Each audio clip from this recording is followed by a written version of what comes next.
Our next speaker, Jessalyn Radek, is a Director of National Security and Human Rights Program at the Government Accountability Project, also known as GAP. As an attorney, she's represented many whistleblowers, and I'll mention just a few of them: Edward Snowden, Thomas Drake, and John Kiriakou. She's a former trial attorney and legal ethics advisor at the U.S. Department of Justice. So, Jessalyn Radek.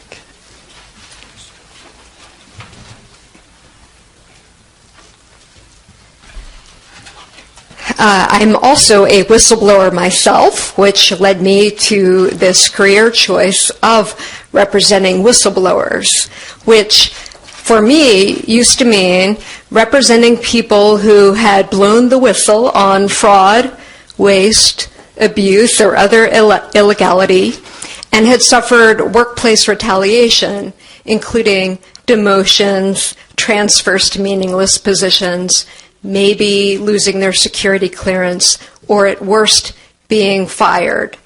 So I knew in the case of Tom Drake, when a whistleblower who had gone through every conceivable internal channel, to his boss, to the Inspector General, to both houses of Congress, and instead of them redressing his problems, they sold him down the river to be prosecuted under the Espionage Act, the most serious charge that you can level against an American. Today, I'm supposed to talk about the landscape for whistleblowers and journalists. That landscape changed drastically in the last 4 days. We all owe a debt of gratitude to General David Petraeus for showing what a farce the war on whistleblowers and leaks more generally really is. I represent 7 people investigated, charged, or prosecuted under the draconian Espionage Act, including Tom Drake and Kirk Wiebe and Bill Binney. My clients have been blacklisted, broken, and bankrupted. One was in jail. Others whom I don't represent, like Chelsea Manning and Stephen Kim, are also in jail. Others, like Jeffrey Sterling, face decades in jail. And another is living in exile. The problem with the Espionage Act is that there is no public interest defense.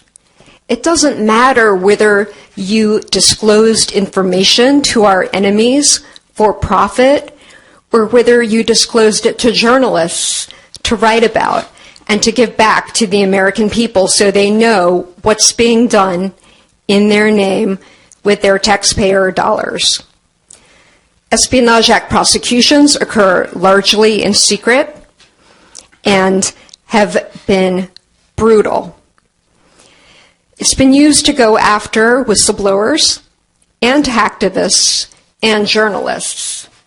It's become the weapon of choice for the Obama administration, except in the case of General Petraeus, where he was allowed to reach a plea under an entirely different law to a minor misdemeanor and ended up being sentenced to 2 years probation and a fine.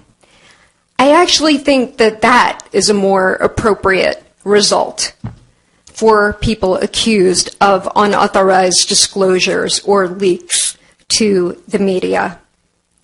I think the Espionage Act has been a way to go after and silence whistleblowers, to go after journalists, and to effectively serve as an official secrets act, which our country has managed to live for more than 200 years without. In terms of internal processes for whistleblowers, they've been a disaster for all of my clients. They become a tool of entrapment at best. I hope that will change. I hope also that whistleblower protection will be extended to protect people in the national security and intelligence arenas who have made all of the bombshell disclosures about war crimes, about torture, about secret surveillance that you've heard about over the past decade. I would suggest that if President Obama really wanted to stop leaks, he would put an end to overclassification, and he would enact meaningful and effective whistleblower protection reform and treat whistleblowers as the courageous and patriotic people he recognized that they were back when he was candidate Obama.